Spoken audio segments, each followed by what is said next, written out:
Hey guys, good morning sa inyong lahat. So today is 12 of September. Nandito na naman tayo as every day.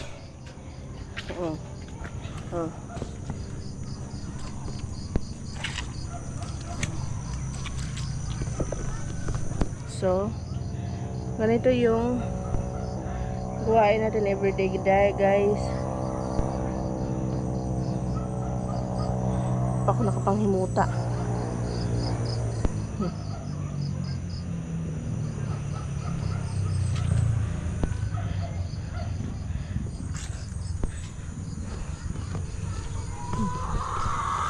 Dito na tayo sa ating farm.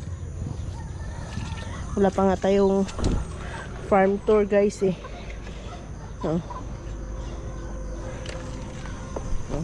Ayan. Hello.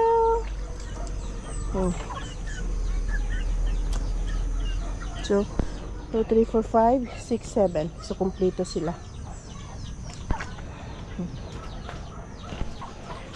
Kumpleto ang aking mga chicks. Ayan.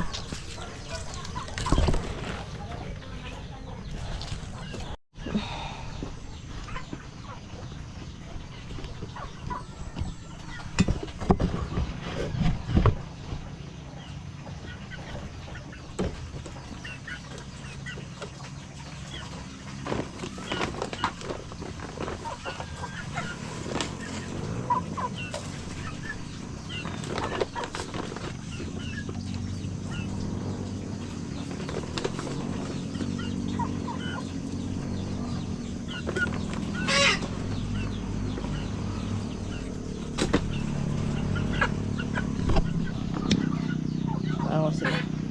So this is tahop na hindi ko alam kung anong tahop sa Tagalog guys, darak na yellow siya, yellow corn. Hi.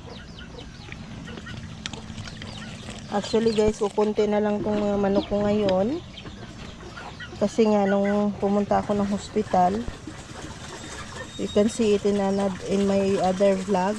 I don't know if it is uploaded already. I forget already. So, na-failure po yung farm natin. So, hindi na ho ako bininta ko na yung iba. Ito, mga maliliit na lang itong natitira. Tapos, mga 5 breeder. So, yun lang. Kasi kung ang 5 breeder, mangitlog yan sila ng tagpulo-pulo. So, isang itlogan, meron ako agad 50. So okay na yun, hindi na ako masyadong madami kasi inaano din nila, nisira nila ba.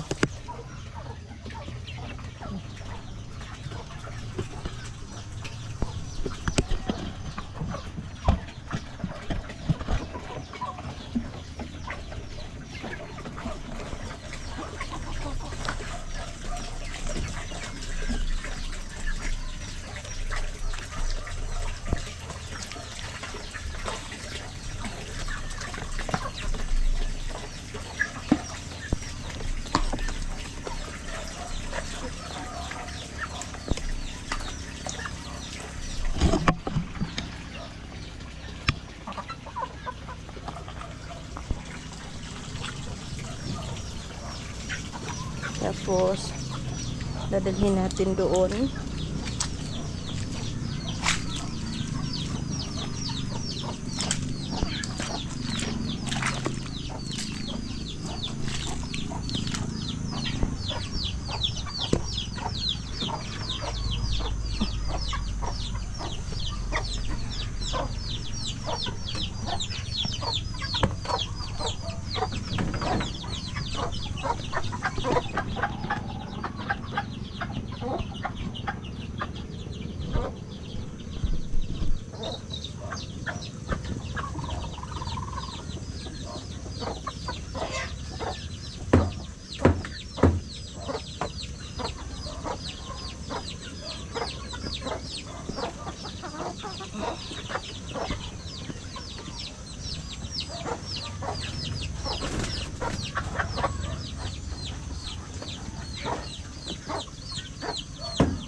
So yan, tatlo na lang yan sila kasi 5 yan, namatay yung 2. So ganun talaga ang buhay pag tag-ulan.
So yun guys, tapos na tayo nagpatuka ng ating manok. The good thing about farm talaga guys, hindi ko muna maipakita sa inyo kasi yung iba talaga ng itlog.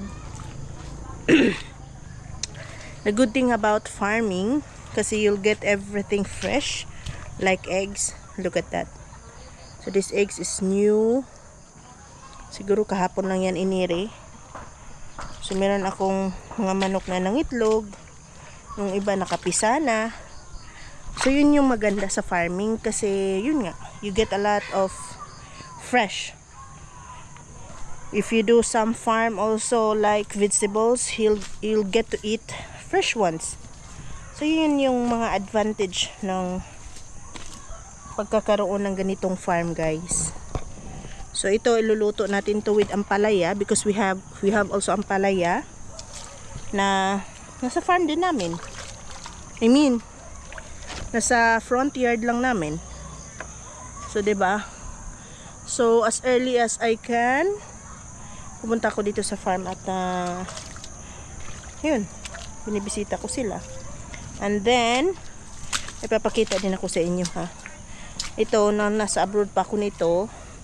Bumili ako ng mulberry. I don't think, yeah. I think it was also in my vlog. Look at that. So this one yan. See?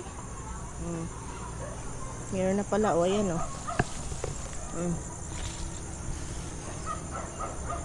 Yan. You're able to eat fresh from the tree. And I found here also. Ito, sweet na to. Ay, nahulog. Sayang. Yung iba kinakain lang ng langgam. Yan, kainin natin.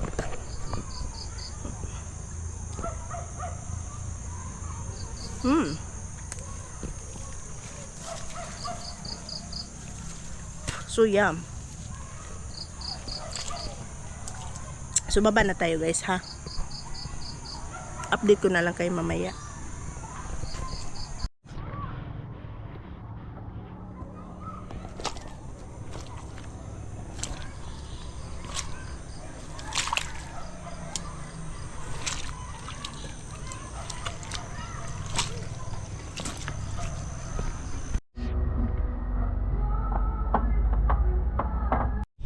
So saging sa probinsya, yun yung pagkain natin guys today. Snacks, I mean. Do you smell good? Ang bagong gulay yan kagabi, kahapon, wala lobat na kami. So ayan siya. Are you okay? Are you gonna come with me? No? Don't like? Okay, I will be going alone. Okay, so sayang niya talaga. Ayun. Hey guys, now is 5 o'clock. So, mapunta tayo ngayon ulit sa farm natin na may konting manok na lang. Kukwento ko sa inyo guys kung bakit konti na lang talaga yung manok ko at papakita ko sa inyo kung ilan na lang. Kasi now is September and October, November, December, January. By January, I'm going to leave Philippines again. Inshallah, everything will be fine. I can still go out abroad. So, balik tayo. September na.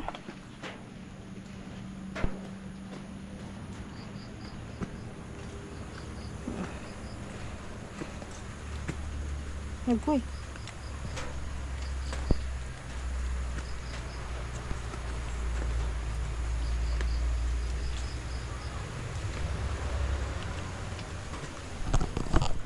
Yung ginawa namin to kanina pero lata pa rin oh. Ay nako.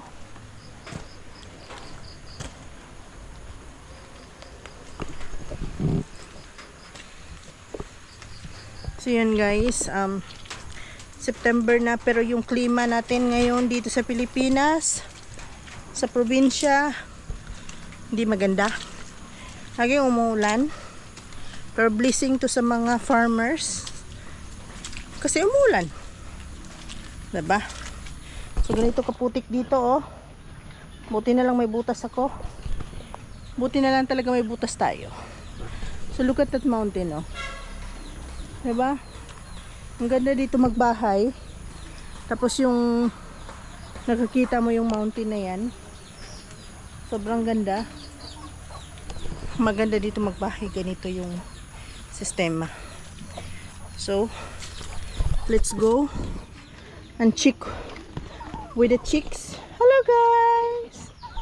Hello. So, ayan na sila.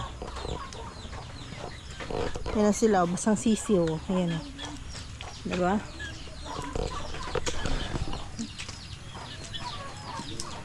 So yun nga. Sabi ko sa'yo September. Pero laging umuulan almost every day. Pero wala tayong magagawa. Ganun talaga ang buhay. Tanggapin lang natin kung anong ibibigay ng Diyos. At let's go. Mamasaw na ta.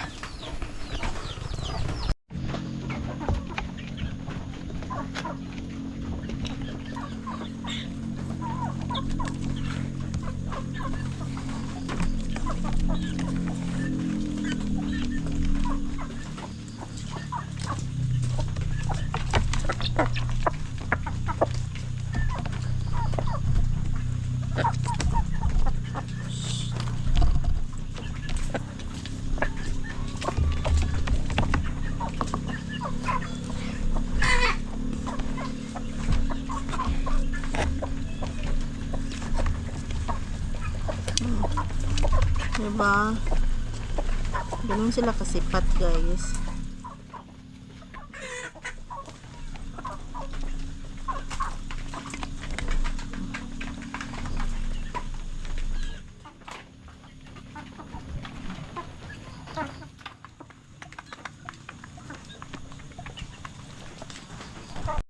So yun nga guys, malamang sa iba ang umuulan, blessing. Although maganda din naman umuulan guys. Pero downside lang kung may chicken farm ka or may farming ka na chicken. Binaliktad ko lang, 'di ba? Namamatay sila, nagkakasakit sila. Kailangan mo ng extra na tawag dito. Extra. Ano ba 'yun? Kailangan natin ng gamot kung ganito ang klima. Kailangan nila ng sipon, ang sipon, kung ano-ano pa. Yun yung downside ng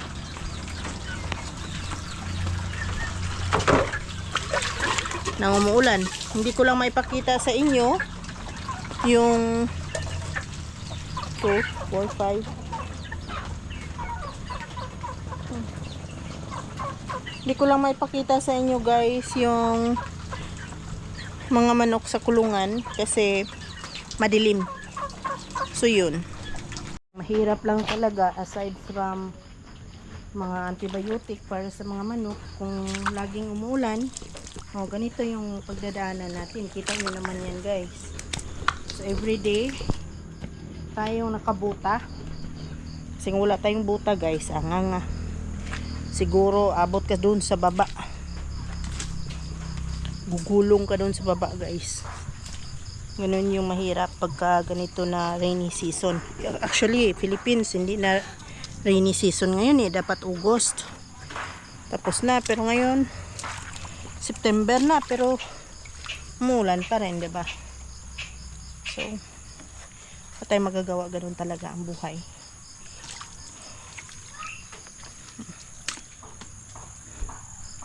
Tignan nyo yan guys. Ganyan yung makita mo dito. Hello. Hangapon. Yan. Diba? Nagfa-fog dito guys. Sobrang ganda kung meron kang bahay dito sa... Actually may payag naman ako. Pero tingnan nyo no.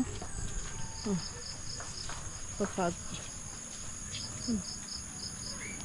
Ewan ko kung makikita nyo ba. Diba? Wilderness. So yun yan guys, hopefully magkita-kita pa tayo the next vlog. Yung vlog na isusunod ko dito, siguro mag-farm tour tayo. Chicken farm tour. Maybe. Hopefully, no? So yun lang guys, i-close ko tong vlog na to. And thank you guys for watching. Bye. Good night.